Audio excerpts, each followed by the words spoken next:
ஆமாம், அடுத்து உங்க வாங்க. இந்த சங்கத்தை உருவாக்குனது செட்டியார்கள், ரைட்டு, ஒத்துக்குருவோம். இந்த சங்கம் உருவாக்கப்பட்ட நோக்கம் என்ன தெரியுமா? வீட்டில் இருக்கிற ஒவ்வொரு ஆட்சிகளும் நிம்மதியாக இருக்கணும். ஒரு நாளைக்கு 5 ஃபோன் வருதுங்க எங்களுக்கு வீட்டிலேருந்து. சாப்பிட்டியா? சாப்பிட்டேன். தூங்கிட்டியா? தூங்கிட்டேன். என்னை பற்றி என் தாயார் வீட்டிலே நினைத்து கொண்டிருக்கிறார்களே, அது இப்பொழுது குறைந்திருக்கிறது. சென்னை சங்கம் இங்கே இருக்கிறது என்ற நம்பிக்கைகள் வந்திருக்கிறது. அதனால் 2 ஃபோன் குறைஞ்சிருக்கு. அவங்கவுங்க வீட்டில் ஆட்சிகளுக்கு நம்ம அம்மாவுக்கு நிம்மதியை கொடுக்கறதுக்காக உருவாக்கப்பட்டது, ரைட்டு. அடுத்து கடல் கடந்து செல்றாங்களாம். கடல் வந்து ஜாமான் அனுப்புகிறாங்களாம். என்னுடைய தம்பி கடந்து போகும்போது ரொம்ப ஒரு 5 வருடமாக வேலை தேடி கொண்டிருந்தோம், கிடைக்கவே இல்லை. ஏமா இப்படி பண்ணுற, ஏதாவது ஒரு வேலைக்கு அனுப்பிச்சுடுமான்னு சொல்லும்போது, என் செல்வத்தை பார்க்காமல் இருப்பது எனக்கு வேதனை. என் செல்வம் அங்கே கொண்டு கஷ்டப்படுறான்னு சொன்னால் இருக்க முடியுமான்னு சொன்னாங்க. தன்னுடைய மகன் வெளிநாட்டுக்கு சென்றாலும் நல்ல விதத்தில் சம்பாரிச்சுட்டு வரணும் அப்படின்னு அவனுக்காக வேண்டிக் கொண்டு அவனுக்காக கஷ்டப்பட்டு கொண்டிருக்கிறவங்க, அந்த வேதனையை விட அங்கே மகன் அனுபவிக்கிற வேதனை பெரிய வேதனை இல்லை என்பதை தெரிவிக்கிறேன். அடுத்து உடையாது காட்ட உடையப்ப செட்டியார். வணக்கம். அவரை பற்றி பேசுறதுக்கு இது இல்லை இல்லை, நான் சொல்கிறேன். உடையாது காத்த உடையப்ப செட்டியாரோட வரலாறு எப்படின்னு சில பேர் சொல்ல கேட்டிருக்கேன். ஒவ்வொரு ஊராக போய் இருந்தாங்களாம். அவர் மட்டும் போகலை, அவருடைய ஆட்சியும் சென்று அவருக்கு பணிவிடை செய்து எங்கெல்லாம் அவர் அடுப்பு வைத்து சமைச்சு போட்டதுனால தான் அந்த உடையப்ப செட்டியார் நம்ம குடும்பத்தை செஞ்சாங்கன்னு சொல்லிக்கிறேன். தவிர ரைட்டு, அது மாதிரி நிறைய பேர் இருந்திருப்பாங்க. அடுத்து இன்னொன்று சொல்ல விரும்புகிறேன். இந்த ஜென்டில்மேன்ற படத்தில் மனோரமாவை பார்த்துருப்பீங்க. அவங்க தான் நம்ம ஆட்சிகள். படித்து விட்டு முடித்து விட்டு எல்லாத்தையும் கொடுத்துட்டு நல்லா படித்து ஃபஸ்ட் ரேங்கில் வந்துட்டான். ஆனால் அவனுக்கு சமூகத்தில் இடம் கிடைக்கவில்லை. மகனே இந்த நகையெல்லாம் வச்சுக்கன்னு கொடுக்குறா. அம்மா இதுவும் பத்தாதுமா எனக்குன்றான். நான் இருக்கேன்டா அப்படின்னு சொல்கிற எங்கள் ஆட்சிகளை பார்த்து இன்னைக்கு சமுதாயம் முன்னேற்றத்துக்கு வழி இல்லைன்னு சொல்கிறீங்களா? அந்த படத்தை பாருங்க, அப்போ தான் புரியும். அடுத்து சொல்கிறேன், நம்ம ஆட்சிகளுக்கு இன்னொரு வருது. ஊரில் ஒன்றுமே வெளியே விட மாட்டீங்க. 10 செட்டியாரெல்லாம் சேர்ந்துக்கிட்டு திண்ணையில் உட்காந்துக்கிட்டு ஒன்று கேட்டுக்கண்ணா, ஒரு பொண்ணு ஒரு 2 பொண்ணு வர்றாங்க. ஒருத்தன் கல்யாணம் ஆனவங்க, ஒருத்தன் கல்யாணம் ஆகாதவங்க. 2 பேர் ஃப்ரெண்ட்ஸு. வந்து நின்னா அந்த கல்யாணம் பொண்ணு விட்டுருவாங்க. 2 பேரும் ஒரே வயசு தான் விட்டுருவாங்க. கல்யாணம் ஆகாத பொண்ணு ஏற்றிருக்கீங்க, உங்கள் பொண்ணு அங்கே பார்த்துச்சு, இங்கே பார்த்துச்சு, அப்படி பார்த்து இப்படி பார்த்துன்னு இப்படி வாழ்ந்து கொண்டிருக்கிற சமுதாயத்தில் ஒளிந்து திரிந்து வீட்டுக்குள்ளே வாழ்ந்து கொண்டிருக்கிற அந்த பெண் இதை பார்த்து தான் நம்ம மனிதன் எடுத்தார். ரோஜா படம் கல்யாணம் பண்ணி கொடுத்துட்டாங்க. டெல்லியில் போக வேண்டியது இருக்குது. அங்கே தீவிரவாதிகள் எடுத்து சந்திப்பட வேண்டியிருக்கு. அந்த இடத்துக்கு போகிறான் கணவன். அங்கே கணவனை தூக்கி கொண்டு சென்று விட்டார்கள். வந்துட்டாள் ஆச்சு. என்ன பண்ண? அங்கே நாசர் கேட்பான், உனக்கு தாய் உணர்வு தாய்நாட்டு பட்டு இல்லையா, அப்படி இல்லையா, இப்படி இல்லைன்னு கேட்பான். அடித்தா ஒரே கேள்வி. இந்த கேள்வியை நீ உன்னை பார்த்து பெரிய பெரிய பெரிய அமைச்சரோட பொண்ணாக இருந்தால் அமைச்சரோட பையனாக இருந்தாவோ அவர் எம்எல்ஏவோட பையனாக இருந்தால் இந்த கேள்வி கேட்பியா? சாதாரண ஆட்சியோட பையன் கேட்குறியான்னு கேட்பாளே. அது மாதிரி தன்னுடைய கண்ணகியும் அப்படித்தான், அனைத்து பெண்களுமே அப்படித்தான். தன்னுடைய கணவனுக்கு ஒன்று என்ன, அவங்களுக்கு இந்த உலகமே தேவையில்லைங்க, இந்த உலகமே கணவன் தாங்க. ஆமாம், ஒவ்வொருத்தரும் இன்றைக்கி நம்ம அழகாக இப்போ நிற்கிறோன்னு சொன்னால் அதுக்கு பின்னாடி பெண்ணி இருக்கிறாங்க. நம்ம தாங்க விலக மாட்டோம். விலகி விட்டால் வந்து உட்காந்துருவாங்க இந்த மாதிரி. அடுத்தபடியாக ஒரே ஒரு சின்ன கதை நிறையா கொண்டு வந்தேன். உங்கள் டைம் எவ்வளோ எடுத்துருக்கேன்? ஓகே. அடுத்து ஒரு கல்யாணமானவொன்னே நம்ம சமுதாயத்தில் உள்ளது, பொண்டாட்டி பேச்சை கேட்க ஆரம்பிச்சிட்டான் புருஷன் அப்படின்ட்டு. அதுக்கு ஒரு கதை ஒன்று இருக்குது. எங்கள் அம்மா சொல்லுவாங்க. அதாவது ஒரு செட்டியாரும் ஆட்சிக்கு கல்யாணம் நடக்க போகுது. அதுக்கு முன்னாடி என்ன பண்ணுறாங்க, அவங்க ஒரு சாமியாரை போய் சாமி விட்டு வர்றாங்க. வந்துட்டு கல்யாணம் நடந்துருச்சு. அப்போ அந்த செட்டியார் என்ன கேட்டார்னா, அந்த சாமியார்கிட்ட, கடவுளே நான் கல்யாணம் பண்ணது போகிறேன், என் பொண்டாட்டி என்ன சொன்னாலும் நான் சொல்கிறது தான் கேட்கணும் அப்படின்னு சொல்லி கேட்டிருக்காரு. சரி ஓகே அப்படின்னு சொல்லிட்டு அவருக்கு ஒரு டிப்ஸை கொடுத்து அனுப்பிச்சிட்டாரு. வந்து முடிஞ்சிருச்சு, கல்யாணம் முடிஞ்சிருச்சு. கல்யாணம் முடிஞ்சதுக்கப்புறம் பார்த்தா ஆட்சி சொல்கிறத கேட்குறதே இல்லை. ஆட்சி செட்டியார் தான் கேட்டுட்ருக்காரு. என்ன விசேஷம் இப்படி ஆகி போச்சு, நம்ம அந்த செட்டியார் சொன்னது அந்த சாமியார் சொன்னதை நம்ம கரெக்டாக ஃபாலோ பண்ணோம், எப்படி தான் ஆயிடுச்சு மறுபடியும் போய்ட்டு ரொம்ப வருத்தத்தில் உட்காந்துருக்கிறாரு. அப்போ அந்த ஆட்சி பார்க்குறாங்க, என்ன ரொம்ப வருத்தமாக உட்காந்துருக்கீங்க அப்படின்ட்டு. இல்லைங்க இந்த மாதிரி நம்ம 2 பேரும் தான் போனோம், அந்த சாமியார் சொன்னார், நான் தான் பண்ணிட்டேனே, அப்புறம் நடக்கலைன்னு சொன்னார்.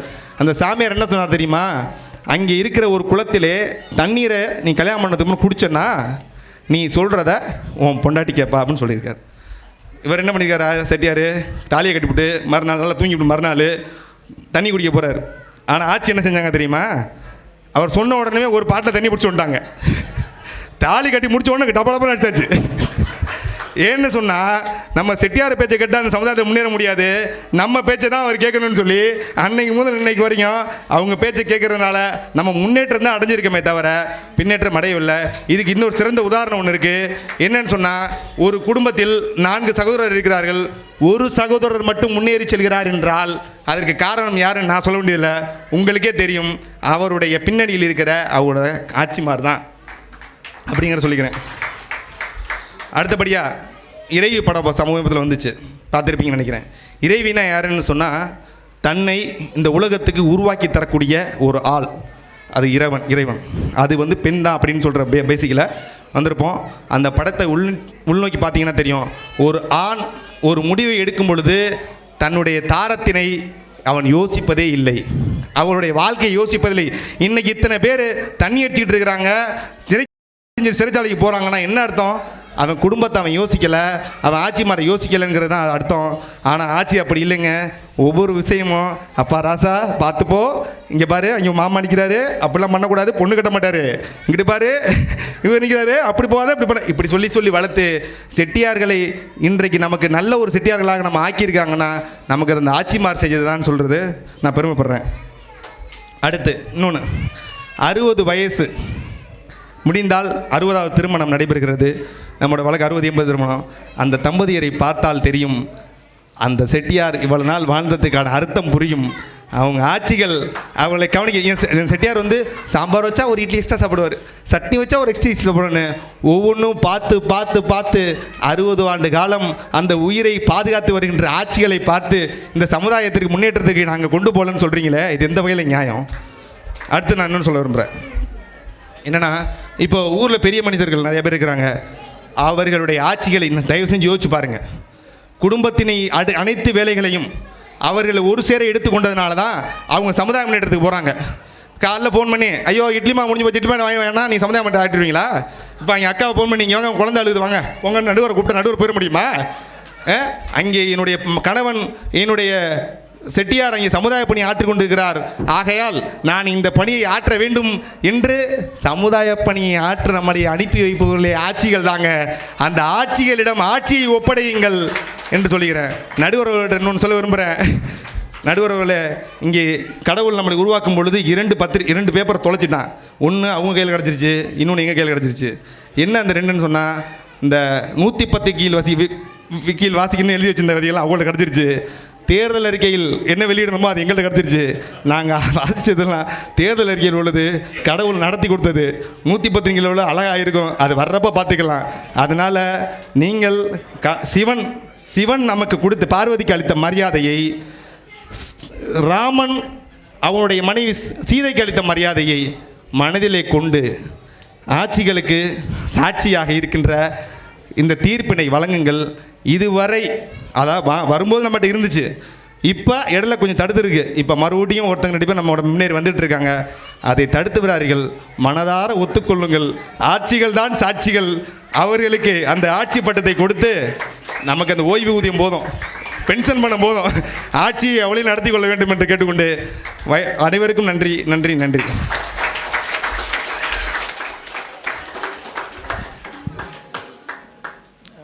வாழ்த்துக்கள், நன்றாக பேசுனீங்க. 2 அணிகளுமே ஒருவருக்கொருவர் சளைக்காதவர்கள் என்கிற வகையிலே அற்புதமாக பேசினார்கள். நீங்களும் ஆரவாரமாக ரசித்தீர்கள். நிறைய கருத்துக்கள் வெளிவந்தன. பெண்கள் சளைத்தவர்களா இந்த சமுதாயத்தை முன்னேற்றுவதிலே?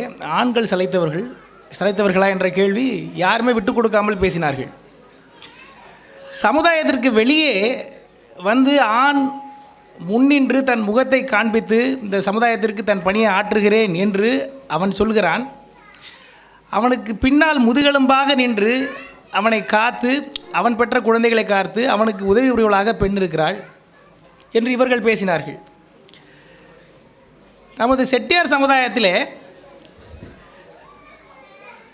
நம்ம சமுதாயத்திற்கென்று ஒரு சில விஷயங்கள் உண்டு. பெண்களை எடுத்துக்கொண்டால் நாம் அவர்களை ஆட்சிகள் என்று அழைக்கிறோம். இந்த ஆட்சிங்கிற வார்த்தை எப்படி வந்துச்சுன்னு நான் கூட ஒரு தடவை யோசித்து பார்த்தேன், நகைச்சுவையாக யோசித்து பார்த்தேன். அதாவது ஒரு காலத்தில் திரைக்கடல் ஓடி திரவியம் தேடியவர்கள் நமது முன்னோர்கள். அந்த காலத்தில் கப்பலில் ஏறி வெளிநாட்டுக்கு போயிடுவாங்க. ஐயா கூட சொன்னார், போயிட்டு வருஷக்கணக்கில் இருந்துட்டு வருவாங்க இல்லையா. வரும்பொழுது இப்போவும் அது தொடருது. இப்போது நம்ம பகுதியில் வந்து மக்கள் கடலைக்கு போகிறாங்க, முன்னாடி போவாங்க, ஒரு 2 மாதம் போவாங்க. அந்த காலத்தில் வருஷக்கணக்கில் போவாங்க, கடலைக்குன்னு ஒரு 2 மாதம் போவாங்க. இப்போது நம்ம மெட்ராஸ் கைதட்டுறார் ஐயா, காலையில் போவார், சாயங்காலம் வருவார். முதல்ல வந்து வருடக்கணக்கில், அப்புறம் மாத கணக்கில், இன்றைக்கு கூட மாநகரங்களில் மணிக்கணக்கில் நம்ம வெளியே போயிட்டு வர்றோம் இல்லையா. போயிட்டு வரும்போது நம்ம மக்கள் என்ன பண்ணுவாங்கன்னா, போயிட்டு வரும்போது சும்மா விட்டு போக மாட்டாங்க, நிறைய செல்வங்களை சேர்த்து வைத்து விட்டு போவார்கள். அந்த சேர்த்து வைத்த செல்வங்களை பாதுகாக்க வேண்டும், அதனை கட்டி ஆள வேண்டும். திரைக்கடலோடியும் திரவியம் தேடினார்கள் செட்டியார்கள், அவர்கள் திரும்பி வரை அதை காப்பாற்றினார்கள் ஆட்சிமார்கள். திரும்பி வருவார் செட்டியார், வந்த உடனே அந்த ஒரு 10 வேலி நிலம் வாங்கி போட்டிருந்தேனே, அதில் வந்து இந்த விவசாயம் பண்ண சொல்லியிருந்தேனே, பண்ணியாப்பா, என்ன ஆச்சு அப்படின்னு கேட்பார். ஆச்சு, பண்ணி ஆச்சு அப்படின்னு அந்த அம்மா சொல்லியிருக்கோம். அப்படியா, சரி, இதை ஒருத்தர்கிட்ட வட்டிக்கு ஒரு 1 லட்ச ரூபா கொடுத்துருந்தேனே, அதுக்கு பணம் வாங்கினியா, அது என்ன ஆச்சு, வாங்கி ஆச்சு.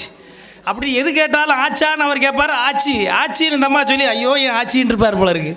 அதனால தான் இந்த அம்மாவுக்கு ஆச்சின்னு பேர் வந்துச்சேன்னு கூட நான் ஒரு நகைச்சுவையாக யோசித்தேன். நமது பெண்களுக்கே வந்து ஒரு கெட்டிக்காரத்தனம் உண்டு, அதை தான் அவங்க சொல்கிறாங்க, சேமிப்பு அப்படிங்கிறத. என் தாய் கழற்றி கொடுத்த நகையில் தான் நான் படித்தேன்னு உருக்கமாக சொன்னார் அவர். இந்த அனுபவம் நிறைய பேருக்கு இருந்திருக்கும்.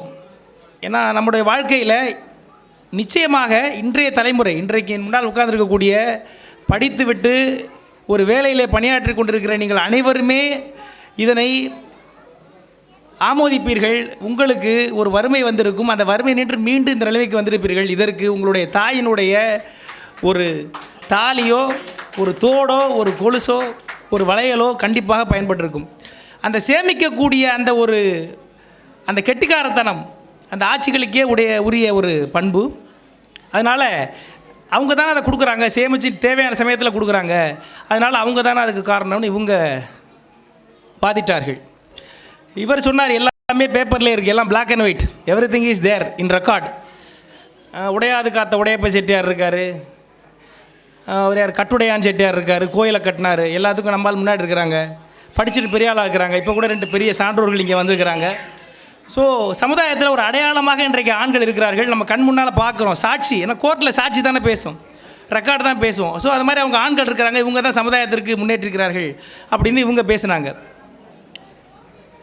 இதில் ஒரு முக்கியமான ஒரு சிந்தனை, ஒரு கேள்வியை விரிக்க விரும்புகிறேன். நமது சமுதாயம் இன்றைக்கு முன்னேறி இருக்கிறதாங்கிறது முதல்ல நம்ம கேட்கணும். ஒரு காலத்தில் எப்படி இருந்த ஒரு சமுதாயம் நடுவில் எப்படி ஆனது, இன்றைக்கு எந்த நிலையில் இருக்கிறது என்பதை நாம் யோசித்து பார்க்க வேண்டும். அதாவது பழைய வரலாறை புரட்டும் பொழுது பூம்புகார் சோழனுடைய அரண்மனையிலே மகுடத்தை எடுத்து கொடுக்கக்கூடிய மன்னன் முடிசூடும் பொழுது மகுடத்தை எடுத்து கொடுக்கக்கூடிய நிலையிலே அன்றைய செட்டியார்கள் வாழ்ந்திருக்கிறார்கள் தனாதிபதிகளாக. ஏன்னா திரைக்கடலோடி நிறைய திரவியம் சேர்ந்து, ஐயா சொன்ன மாதிரி வாசப்படியில் இருந்து நம்ம நெல் அளந்து கொட்டுற மாதிரி பொன்னையும் மணியையும் வைரங்களையும் வைடூரியங்களையும் அளந்து கொடுக்கக்கூடிய அளவிலே செல்வந்தர்களாக இருந்த அவர்கள் ஒரு பிரச்சனையின் காரணமாக வெளியேறி இருந்ததை எடுத்துக்கொண்டு வெளியே வந்து உட்கார்ந்து அவர்கள் ஏதோ பிழைத்து கிளைத்து ஒரு பெரிய சமுதாயமாக மாறி இங்கே வாழ்ந்து கொண்டிருக்கிறோம். அப்படி இருந்தவர்கள், அப்பேற்பட்ட நிலையில் இருந்தவர்கள் இன்றைக்கு எந்த நிலையில் இருக்கிறோம் என்பதை நாம் யோசித்து பார்க்க வேண்டும். நாம் உண்மையிலேயே முன்னேற்றம் அடைந்திருக்கிறோமா என்பதை நீங்கள் கண்டிப்பாக யோசிக்க வேண்டும். ஒரு ராஜாவுக்கு பட்டத்திற்கு மகுடத்தை எடுத்து குடிக்க நிலையில் ஒரு அருமையான நிலையில் இருந்தவர்கள் இன்றைய மக்களாட்சியிலே இன்றைக்கு நாம் எந்த நிலையில் இருக்கிறோம்? இன்றைக்கு ஒரு பணியில் இருப்பதை பெருமையாக கருதுகிறோம். ஒரு கம்பெனியில் போய் ஒரு வேலை கிடைச்சா பெரிய அச்சீவ்மெண்ட்டாக நினைக்கிறோம். படிச்சுட்டு ஒரு காலேஜில் ஒரு டிகிரி வாங்கிட்டால் பெரிய நிலைமையாக இருக்கும். ஆனால் அந்த நாடு எங்கே இருக்குது, இந்த உலகம் எங்கே இருக்குது, இந்த சமுதாயம் எங்கே இருக்குது? நான் சொன்ன மாதிரி, முதல்ல சொன்ன மாதிரி, ஒரு கிளை நதி ஓடிப்போய் இந்த சமூகம் என்கிற கடலிலே சேரும் பொழுது அந்த கடலினுடைய தட்பவெப்பத்துக்கு தகுந்த மாதிரி இந்த கிளை நதியினுடைய தட்பவெப்பம் இருந்தால் தான் அது சரியான சேர்வாக இருக்க முடியும். இன்றைக்கு நம்ம சமுதாயம் உண்மையிலேயே வளர்ச்சி அடைந்திருக்கிறதா என்று நீங்கள் யோசித்து பார்த்தால் நான் சொல்லுவேன், இது வளர்ச்சி அடையக்கூடிய நிலைமையிலே இருக்கிறது. இந்த வளர்ச்சி அடையக்கூடிய நிலைமையிலே இருக்கக்கூடிய இந்த சமுதாயத்தை மேலும் வளர்க்க வேண்டிய விதத்திலே பாடுபட போகிறவர்கள் ஆண்களா பெண்களா என்கிற கண்ணோட்டத்தில் தான் நான் பார்க்குறேன். இவர்கள் பேசியத்தையும் மனசில் வச்சுக்கொண்டு, இந்த சமுதாயத்தை வளர்த்தவர்கள் யார், வளர்த்து கொண்டிருப்பவர்கள் யார், வளர்க்க போகிறவர்கள் யார் என்கிற கண்ணோட்டத்திலே ஆண்களையும் செட்டியார்களையும் பெண்களையும் ஆட்சிகளையும் பார்க்கும் பொழுது இலக்கியங்களுக்கு பின்னாடி போவோம். அதாவது ஔவையார் என்ன சொல்கிறாரு, நாடா கொன்றோ காடா கொன்றோ அவளா கொன்றோ மிசையா கொன்றோ எவ்வளி நல்லவர் ஆடவர் அவ்வளி நல்லை வாழிய நிலனேன்றார். அவர் வந்து ஆடவருக்கு சப்போர்ட் பண்ணுறாரு. அவர் வந்து ஒரு பெண், அந்த அம்மா வந்து ஆண்களை பொறுத்து தான் அந்த சமுதாயம் அப்படின்னு அவங்க சொல்கிறாங்க. ஆனால் பெண் நம்ம என்ன சொல்கிறார், பெண்ணிற் பெருந்தக்க யாவுல அப்படின்னு திருவள்ளுவர் சொல்கிறார். அப்போ பெண்களும் ஆண்களும் சேர்ந்த ஒரு சமுதாயம்தான் நிச்சயமாக உயர்ந்த சமுதாயமாக இருக்க முடியும். அதனால் 2 பேர் முக்கியமா அப்படின்னு சொல்லிடலாமா அப்படின்னு பார்த்தா சொல்லிடலாமா? ரொம்ப நேரம் பேச விரும்பலை, 7:40 ஆயிடுச்சு. ஏனென்றால் ஒரு சமுதாயம் என்று நான் முன்னாடி சொன்ன மாதிரி ஒரு சிறு குடும்பத்தில் இருந்து அந்த குடும்பம் பெரிதாகி 4-5 குடும்பங்கள் சேர்ந்து அந்த 4-5 குடும்பங்கள் சேர்ந்து ஒரு சமுதாயம் உருவாகும் பொழுது அந்த குடும்பத்தை நிர்வகிக்கிறது முக்கியம், அது வெளியே வந்து அந்த சமுதாயத்திற்காக பாடுபடுவதும் முக்கியம். இன்றைக்கு நம்ம குழந்தைகளை படிக்க வைக்க வேண்டும். ஏன்னா பெண் கல்விங்கிறது முக்கியமான விஷயம். இந்த பெண் கல்விங்கிறத நடுவில் பயன்படாமல் போனதால் நம்ம 50 ஆண்டுகள் பின்தங்கி போய்விட்டோம். அந்த பெண் கல்வியை மக்களுக்கு உருவாக்குவதிலே அந்த முடிவு எடுப்பது யார், ஆணா பெண்ணா? ஆண் எடுத்தாலும் பெண் விட மாட்டாங்க, பெண் எடுத்தாலும் விட மாட்டாங்க. ஆனால் இன்றைக்கு எல்லாரும் ஒன்று சேர்ந்துருக்கிறாங்க. ஆக இந்த சமுதாயத்தில் மற்ற சமுதாயங்களைப் போல நாமும் முன்னேறி வருவதற்கு சில முக்கியமான முடிவுகளை எடுக்க வேண்டியவர்களாக இன்றைக்கு ஆண்கள் இருக்கிறார்கள். அந்த ஆண்களுக்கே அந்த ஆலோசனை சொல்லக்கூடியவர்களாக இன்றைக்கு பெண்கள் இருக்கிறார்கள். இந்த சமுதாயத்தில் நான் சொன்னது நல்லா ஞாபகம் வச்சுக்கோங்க. ஒரு காலத்தில் மகுடம் சுற்றக்கூடிய நிலையில் இருந்த அந்த மகோன்னதமான நிலையில் இருந்த இந்த சமுதாயம் இன்றைக்கு ஒரு சாதாரண பணியில் இருப்பதை மிக பெருமையாக கருதக்கூடிய நிலைமைக்கு வந்திருக்கிற பொழுது நம்மை நாமே உயர்த்தி கொள்ள வேண்டும். நிறைய ஒரு முடிவுகளை எடுக்க வேண்டும், நிறைய முயற்சிகளை செய்ய வேண்டும். பாரதியார் சொன்ன மாதிரி சென்றிடுவீர் 8 திக்கும் கலை செல்வங்கள் யாவும் குழந்தை சேப்பின்னு சொன்னார்ல, அது மாதிரி அரும்பும் உயர்வை உதிர்த்து பூமி மேல் 1000 தொழில் செய்திடுவீரேங்கிற மாதிரி எல்லா துறைகளிலும் ஒரு மருத்துவத்துறையா, ஒரு பொறியியல் துறையா, அரசியல் துறையா, நீதிமன்ற துறையா, இன்றைக்கு ஜனநாயகத்தினுடைய ஆனால் அந்த காலத்தில் மன்னராட்சி, இந்த காலத்தில் மக்களாட்சி. இன்றைக்கு மக்களாட்சியில் இருக்கக்கூடிய ஜனநாயகத்தினுடைய தூண்களாக இருக்கக்கூடிய அனைத்து துறைகளிலும் நமது ஆட்கள் போய் சென்று சேர வேண்டும். அதற்கு தகுந்த தகுதியை வளர்த்தி கொள்ள வேண்டும். அந்த தகுதியை வளர்த்தி கொள்வதற்கான அடிப்படை ஆதாரமாகவும் அதற்கு தேவையான உதவிகளையும் செய்யக்கூடிய இருப்பவர்களுக்கு ஆண்கள் மட்டுமல்ல, அவர்கள் பின்னால் இருக்கக்கூடிய பெண்கள். ஏன்னா அவர் சொன்ன மாதிரி இன்றைக்கி ஆண்களுடைய முடிவுகளை தீர்மானிக்கிறவர்களாக இன்றைக்கு பெண்கள் இருக்கிறார்கள். இதனை நாம் தடுக்க முடியாது, தவறுன்னு சொல்ல முடியாது. ஏன்னா ஆண் வெளியில் போகும்போது அவனுடைய மைண்டு பூரா எப்படின்னா வெளியில் இருக்கக்கூடிய விஷயங்களை எப்படி சமாளிக்கிறது. இன்றைக்கு போட்டிகள் நிறைந்த உலகமாக இருக்கிறது. நம்ம சுற்றி வெறுமனே சவால்கள், இவர்களை சமாளிக்கிறதுக்காக மைண்டு போகும். ஆனால் அவனை பற்றியே சிந்திக்கக்கூடிய நேரம் அவனுக்கு இல்லாத பொழுது அவனை பற்றி சிந்திக்கிற ஒரு ஜீவனாக வீட்டில் இருக்கக்கூடிய பெண் இருக்கிறாள். ஆகவே தன்னையும் காத்து தற்கொண்டான் தகையும் காத்த பெண்ணையும் மாதிரி அவனையும் காத்து அந்த குடும்பத்தையும் காத்து அவனை சமுதாயத்துக்கு உயர்த்த தேவையான ஒரு மனிதனாக ஆக்கிறவளாக அந்த பெண் இருக்கிறாள். நான் இந்த பட்டிமன்றத்தினுடைய முடிவாக நான் சொல்ல விரும்புவது, நமது சமுதாயத்தை முன்னேற்றி கொண்டிருப்பதும் முன்னேற்றப் போவதும் ஆண்கள் மட்டுமல்ல, பெண்களும் கூடத்தான். அந்த சமுதாய முன்னேற்றம் என்பது இன்றைக்கு நாம் அடைந்திருக்கிற முன்னேற்றத்திலே நாம் திருப்தி அடைந்து விடக்கூடாது. நாம் முன்னேறவே இல்லை என்று தான் நாம் கொள்ள வேண்டும். நாம் செல்ல வேண்டிய பயணம் நிறைய இருக்கிறது, செல்ல வேண்டிய தூரம் நீர இருக்கிறது. நமது பயணம் இப்பொழுதுதான் தொடங்கி இருக்கிறது. இந்த பயணம் முழுமையான வெற்றி அடைய ஆண்களும் பெண்களும் கைகோர்த்து கொண்டு மிகுந்த வேகமாக முன்னேறி மற்ற சமுதாயத்தோடு போட்டியிட்டு முன்னேறி அந்த உலக சாகரத்தில் நாம் போய் அவர்களுக்கு முந்தி நிற்க வேண்டும். பழைய நிலையை நாம் அடைகிற வரையில் நாம் விடக்கூடாது. மன்னர் ஆட்சியிலே யோசித்து பாருங்கள், மன்னருக்கு மகுடம் எடுத்து கொடுக்குற நிலை இந்த சமுதாயம் அந்த நிலைக்கு வர வேண்டும் என்று சொன்னால் அனைத்து துறைகளிலும், நீதித்துறை, பத்திரிகை துறை, ஊடகத்துறை, சினிமா துறை, என்னென்ன துறைகள் இருக்கிறதோ எல்லா துறைகளிலும் விரிந்து வியாபியுங்கள், செல்லுங்கள், அந்த பணிகளை மேற்கொள்ளுங்கள், முன்னேறுங்கள். நிச்சயமாக செட்டிப்பிள்ளை கெட்டிப்பிள்ளைங்கிற மாதிரி நிச்சயமாக மேலேறி வந்துடுவீங்க. இங்கே பாருங்கள், ஒரு 10 வருஷத்தில் எவ்வளோ பெரிய கூட்டத்தை கூட்டக்கூடிய நீங்கள் நாளைக்கு அரசியலில் பெரிய ஆளாக கூட ஆக வாய்ப்பு இருக்கிறது. அதற்கான முயற்சியை செய்வோம்.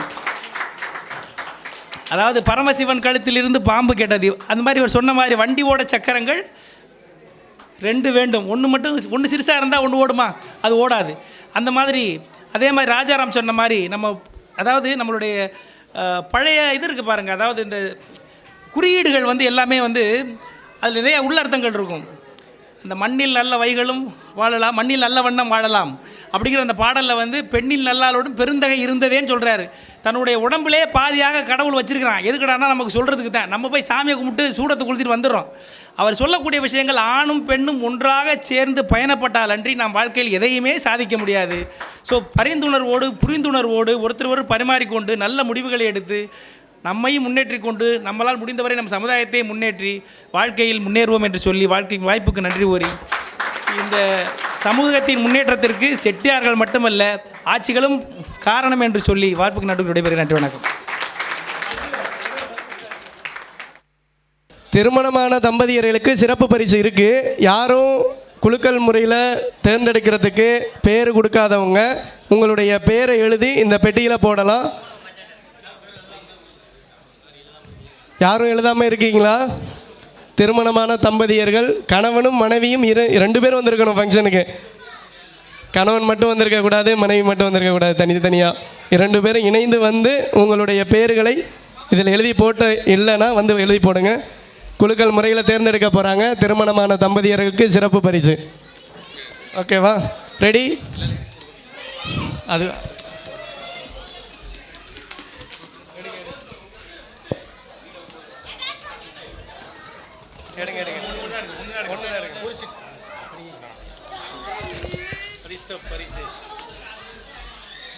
தர்மேந்திரா கல்பனா தம்பதியினர் இந்த சிறப்பு பரிசினை பெற்றுள்ளனர்.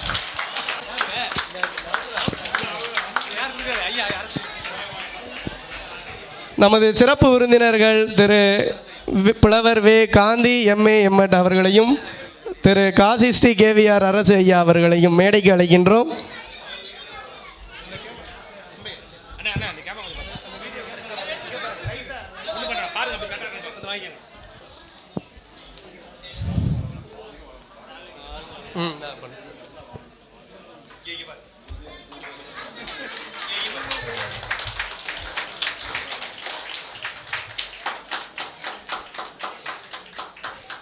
அடுத்தபடியாக நமது அழைப்பினை ஏற்று வந்து சின்னத்திரை மேடை பேச்சாளர் அவருடைய கணவருக்கு இந்த மரியாதை கௌரவிக்கப்படுகிறது. கௌரவிப்பதற்கு திரு அறிவழகன் அவர்களை மேடைக்கு அழைக்கின்றோம். திரு தர்மேந்திரா அவர்களை கௌரவிக்கிறார்கள்.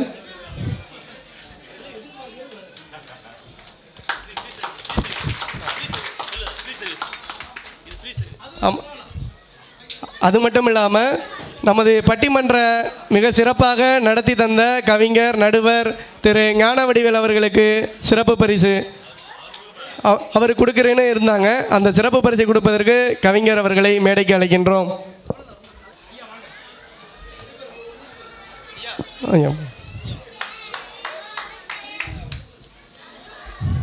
திருமதி விமலா கோபிநாத் அவர்கள்,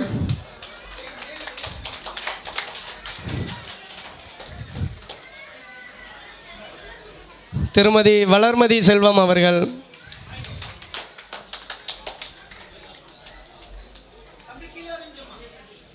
திருமதி கல்பனா தர்மேந்திரா அவர்கள்,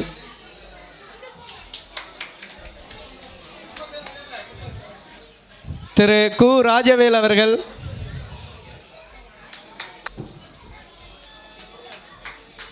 திரு ராஜாராம் சத்தியமூர்த்தி அவர்கள்.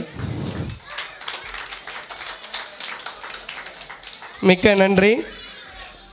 இறுதியாக நன்றி உரை. எல்லாருக்கும் வணக்கம். அருங்குலலிங்கம் பெருநாயக அம்மன் துணை. கல் தோன்றா மண் தோன்றா காலத்தே முன் தோன்றிய மூத்த குடி நம் தமிழ்குடி. அந்த தமிழ்குடி இங்கே பெருமை சேர்க்குற மாதிரி 2 தமிழ் ஆசிரியர்களை இன்றைக்கி சிறப்பு விருந்தினராக வந்திருக்காங்க.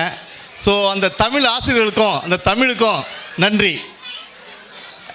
ரெண்டாவதாக ஐயா காசி ஐயா சொன்னாங்க, தமிழ் ஆசிரியரா அப்படின்ற மாதிரி சொல்லியிருந்தாங்க. ஆசிரியரா அப்படின்னு யாரோ கேவலமாக கேட்டதாக சொல்லியிருந்தாங்க. அவங்க தான் எங்களுக்கு சிறப்பு. அந்த ஐயாவுக்கு மிக்க நன்றி. அது இல்லாமல் அவங்க கொடுத்த மிகப்பெரிய விஷயம் பக்தி இலக்கியங்கள், அந்த கிஃப்ட்டுக்கு ரொம்ப நன்றி. அடுத்த ஐயா புலவர் காந்தி ஐயா ஒரு விஷயம் சொன்னாங்க, நம்மளுடைய நெறிமுறைகளையும் நம்மளுடைய வழிமுறைகளையும் நாம் தான் காப்பாற்றி ஆகணும் அப்படின்னு சொன்னாங்க. அதுக்கு இங்கே வந்திருக்க இளைஞர்களே சான்று. அவங்களுக்கு மிக நன்றி. ஐயா சொன்ன மாதிரியே நம்ம அந்த வழிமுறைகள் நெறிமுறைகள் அடங்கிய புத்தகங்களை நம்ம கல்யாணத்தில் எல்லார் கல்யாணத்துலையும் நம்ம பார்க்கலாம். அதுக்கு மிகச்சிறந்த எடுத்துக்காட்டு மேயரே தலைமை தாங்கினாலும், திரு மேயர் ரோசையாவே தலைமை தாங்கினாலும் அந்த திருமணத்துக்கு, தன்னுடைய மக திருமணத்துக்கு ஆடிட்டர் மாமா திரு பழனிவேல் ஐயா அவர் மக திருமணத்துக்கு ரோசையா தலைமை தாங்கினாலும் நம்மளுடைய சிறப்பை பற்றின புத்தகத்தை வெளியிட்ட திரு பழனிவேல் மாமா அவர்களுக்கு நன்றி.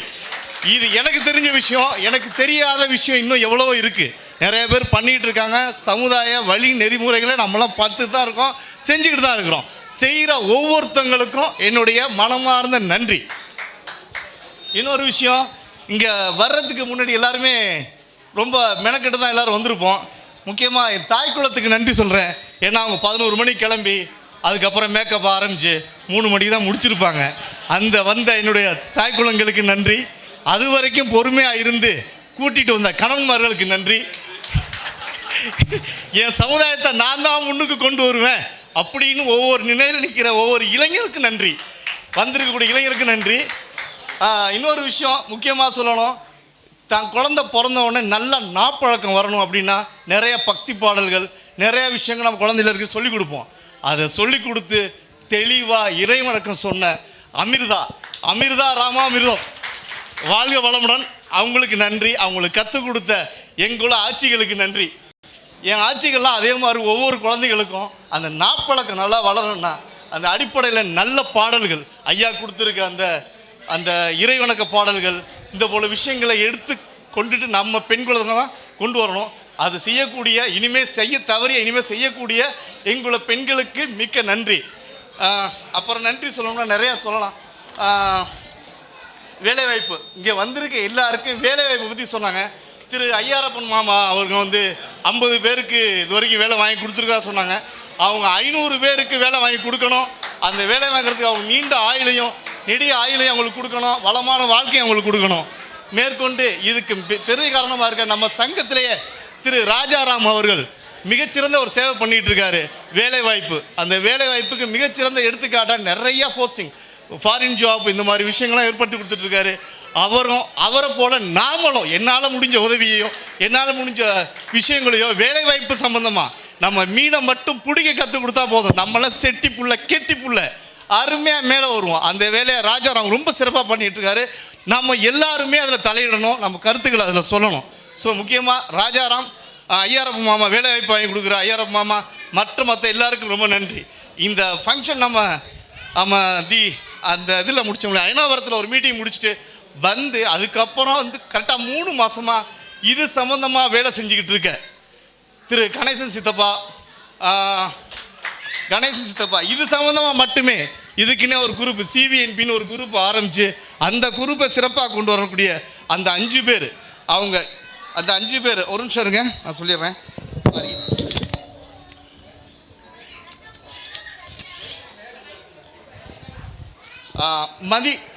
கணேசன் சித்தப்பா கொஞ்சம் கோச்சிக்காம